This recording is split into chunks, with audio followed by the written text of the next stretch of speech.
Olá, 13 de maio, data da abolição da escravidão no Brasil. Eu quero convidar você, neste vídeo, a fazer uma breve reflexão sobre três pontos importantes sobre o 13 de maio de 1888, data da assinatura da Lei Áurea pela Princesa Isabel, lá no final do século XIX. Eu quero destacar com vocês nesse vídeo três pontos essenciais sobre esse evento histórico. E eu os marquei aqui para você ir acompanhando o nosso raciocínio. Primeiro ponto: a abolição não foi um ato de bondade de uma princesa. A abolição da escravidão no Brasil deve ser vista como um processo que durou mais de 300 anos. Desde o início da implantação do trabalho escravo de origem africana no Brasil, lá por volta de 1540, 1550, nos inícios da nossa colonização, sempre houve resistências contra a escravidão. Resistências dos próprios negros e negras escravizados, como também resistências de vários segmentos da sociedade brasileira. Esse movimento contra a escravidão ganhou força no século XIX, a partir do ano de 1850, com a aprovação da Lei Eusébio de Queiroz, que abolia o tráfico negreiro para o Brasil, ou seja, extinguia a entrada de novos africanos e africanas para serem escravizados aqui no Brasil.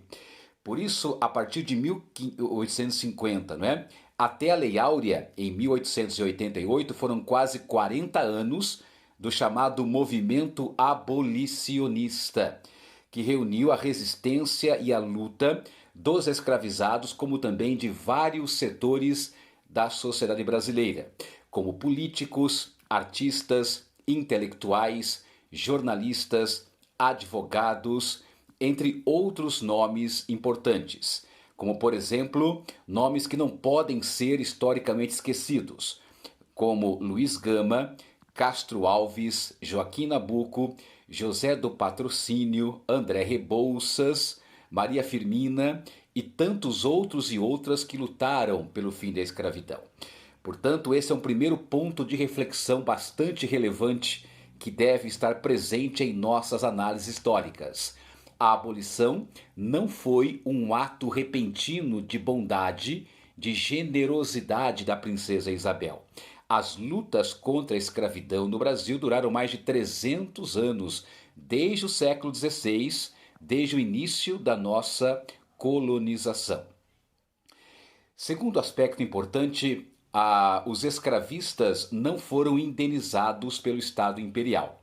Quando foi sancionada a Lei Áurea, lá em maio de 1888, havia no Brasil cerca de 700 mil pessoas escravizadas. Portanto, a maioria dos negros e negras do Brasil já estavam forros, já haviam sido libertos, pelos meios jurídicos da época. Mas os donos de escravos não foram indenizados pelo Estado brasileiro. E aí entra um ponto importante, porque com a Lei Áurea, os donos de escravos que apoiavam a monarquia retiram o apoio à monarquia na imprensa, na sociedade e também na política, o que acelera o crescimento do movimento republicano. Então veja que interessante, a Lei Áurea de 1888 acelerou a crise da monarquia no Brasil. Tanto é que um ano e meio depois, em novembro de 1889, foi proclamada a República no Brasil e a monarquia foi extinta. Caiu, não passou a ser uma coisa do passado, portanto. Então, a não indenização dos donos de escravos foi um dos elementos de agravamento da crise monárquica no Brasil. E o terceiro ponto importantíssimo é que os libertos não receberam nenhum tipo de ajuda ou apoio oficial, ajuda do Estado brasileiro. Os negros e negras escravizados que foram libertos a partir da sanção da Lei Áurea foram libertos e foram jogados na miserabilidade e na marginalidade social. Os ex-escravizados não receberam nenhum tipo de perspectiva, nenhum reparo social. Não receberam terra, não receberam trabalho, não receberam programas de moradia, nada disso. Programa educacional, também não. Portanto, foram lançados à margem da sociedade, libertos, não é, da escravidão, porém ainda escravizados pela extrema pobreza e pela vulnerabilidade social. Então, nessa breve reflexão que serve como gatilho cognitivo, ampliar as pesquisas e investigações sobre a abolição da escravidão é muito importante, não só hoje na data do 3 de maio, mas permanentemente. E esses 3 pontos eu considero fundamentais para a nossa reflexão. Observe aqui os 3 pontos que nós abordamos. Primeiro, a abolição não foi um mero ato de bondade ou generosidade de uma princesa branca. 2. Os escravistas ou donos de escravos não foram indenizados, acelerando a crise da própria monarquia brasileira.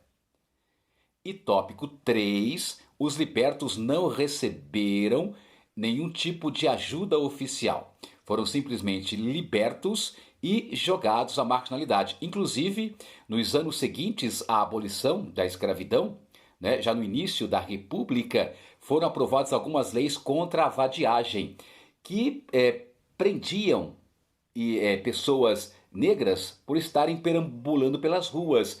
As mesmas pessoas negras que foram libertas da escravidão e não tiveram nenhum tipo de reparação social, emprego, trabalho, educação, acesso à terra, a moradias decentes.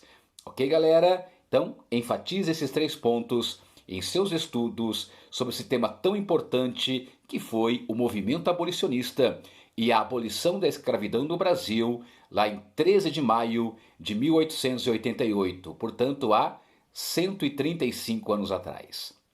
Valeu! Abraços pedagógicos.